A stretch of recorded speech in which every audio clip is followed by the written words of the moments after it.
El Señor esté con ustedes. Evangelio de nuestro Señor Jesucristo según San Juan.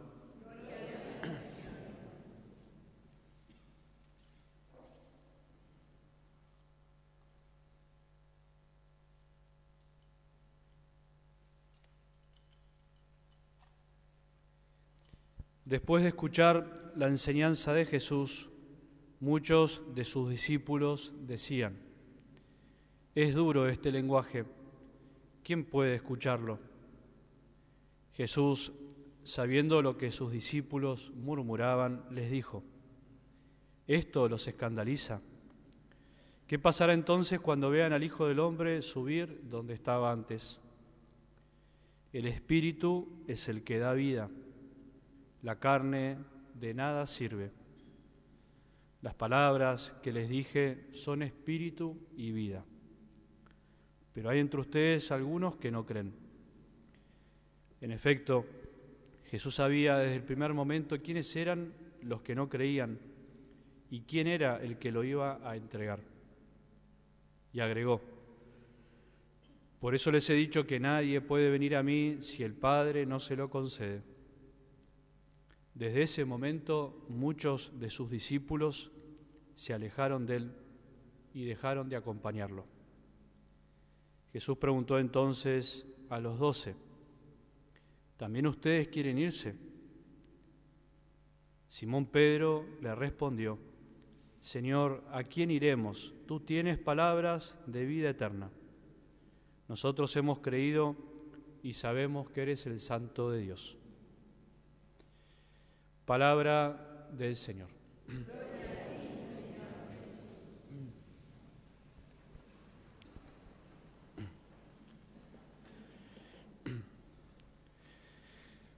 Seguramente muchos de nosotros en algún momento de nuestra vida hemos tenido que tomar decisiones importantes y muchas veces esas decisiones las hemos tomado en situaciones límites, en esas situaciones donde de alguna manera no nos quedaba otra alternativa que tener que decidir algo, ¿no? ¿Cuántas veces a veces pateamos, digamos así, o posponemos decisiones porque justamente no llegamos a esa situación límite? Por eso las situaciones límites, sean las que sean, ¿no? Que a veces pueden ser un momento de dolor, por ejemplo, ¿no? Una pérdida. A veces puede ser que alguien me lleva a ese límite y me dice: bueno, tenés que decidirte, ¿no? El tiempo nos hace tomar decisiones límites, ¿no? La invitación de otro. Bueno, son esas situaciones donde tenemos que decidir, ¿no? Hacer una cosa o la otra.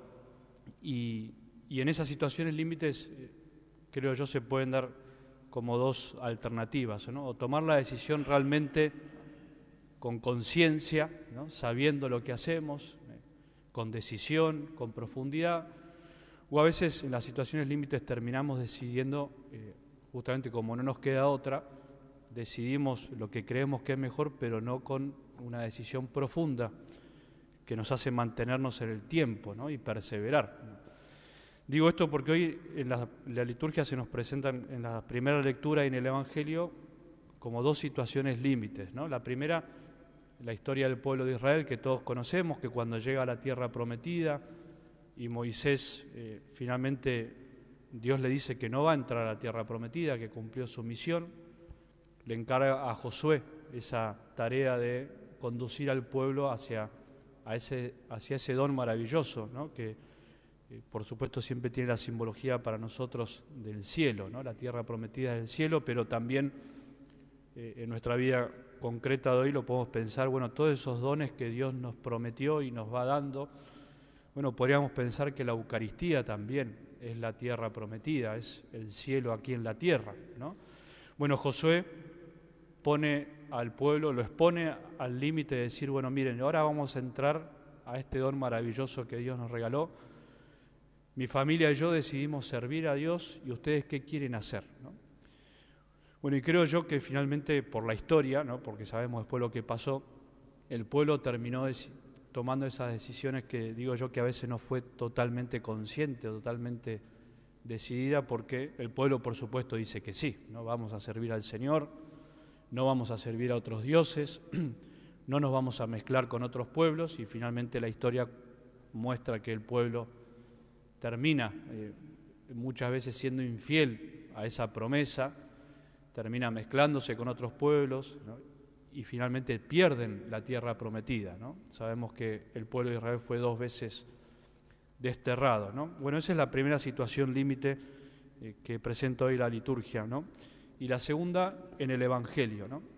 El discurso del pan de vida que venimos escuchando en estos 5 domingos llega a su punto culmen, donde ya Jesús, habíamos escuchado el domingo pasado, claramente sin ningún tipo de simbología, ¿no? Expresa que aquellos que comen su carne y beben su sangre tendrán vida eterna. La gente empieza a murmurar, los judíos empiezan a murmurar, empiezan a decir que era muy incomprensible lo que decía, pero hoy llega más al límite porque no solo los judíos, los que no estaban tan cerca de él, sino los mismos discípulos, no los 12, sino los discípulos, aquellos que estaban cerca de Jesús pero no pertenecían al grupo de los 12, dice el Evangelio que murmuraban, ¿no? Y les decían, es duro este lenguaje, ¿quién puede escucharlo?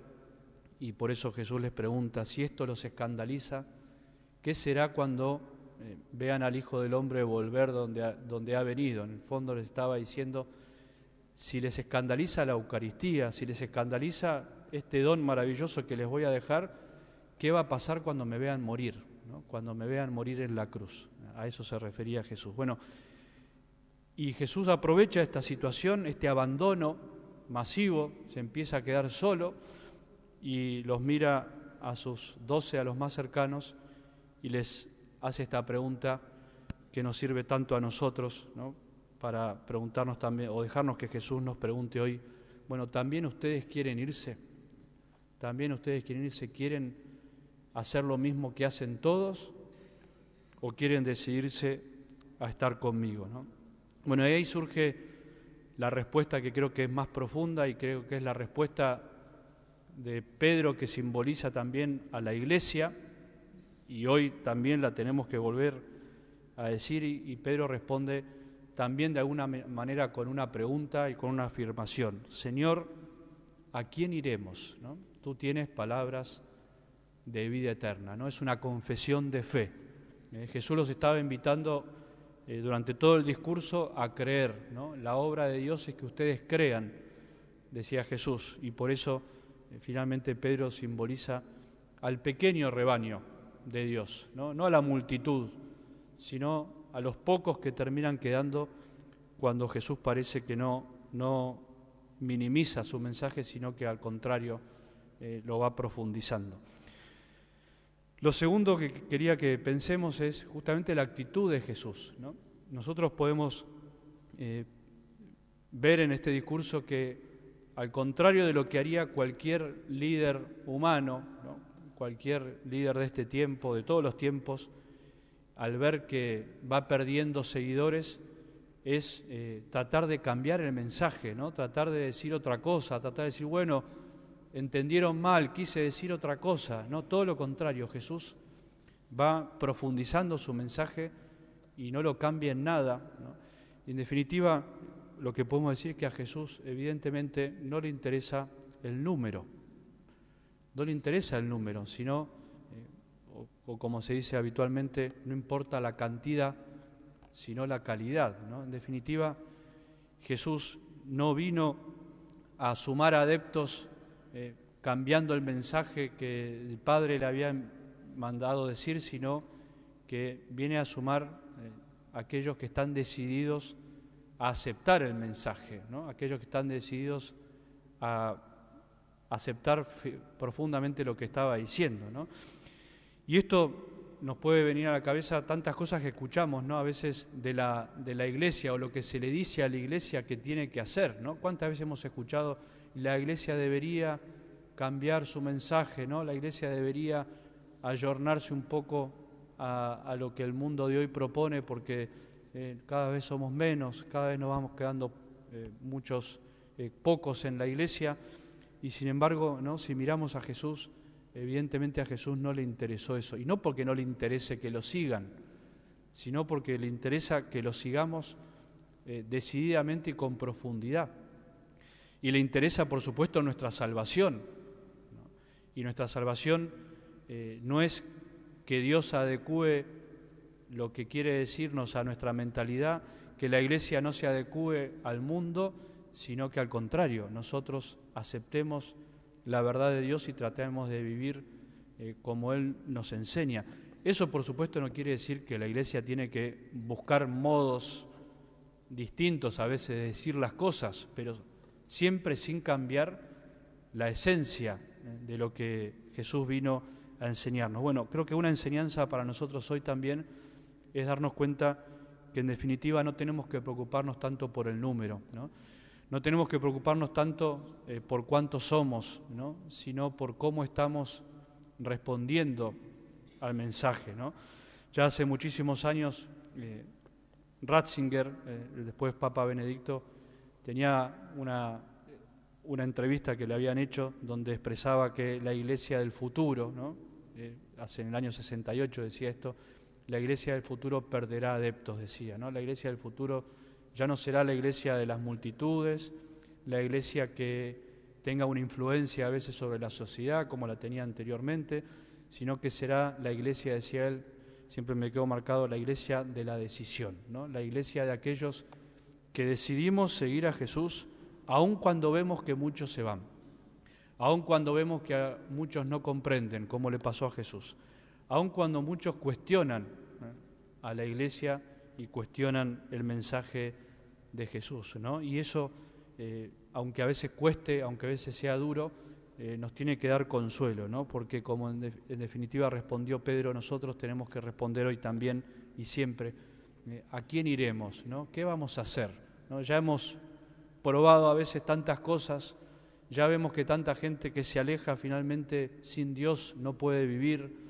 ya hemos experimentado también que los nuestros, los más cercanos, se alejan de la Iglesia, también se alejan de Jesús, y por supuesto tenemos que rezar siempre, ¿no? Por ellos, pero nosotros tenemos que decir una y mil veces más, Señor, ¿a quién iremos, ¿no? ¿Qué voy a hacer un domingo a la mañana? ¿Qué otra cosa mejor puedo hacer que venir a misa, ¿no? Que venir a escuchar la palabra de Dios, a recibirlo en la Eucaristía, a creer con decisión y con firmeza que Él está presente en la Eucaristía, que Él nos alimenta de una manera misteriosa y maravillosa cada vez que nos comemos su cuerpo y su sangre, y que aun cuando seamos pocos, aun cuando nos quedemos solos con Jesús, no hay otro lugar mejor que estar con Él y que darnos cuenta que creemos y que queremos seguir creyendo en Jesús, que es el pan de vida y aquel que ha venido a saciar el hambre y la sed de amor que tenemos en el corazón.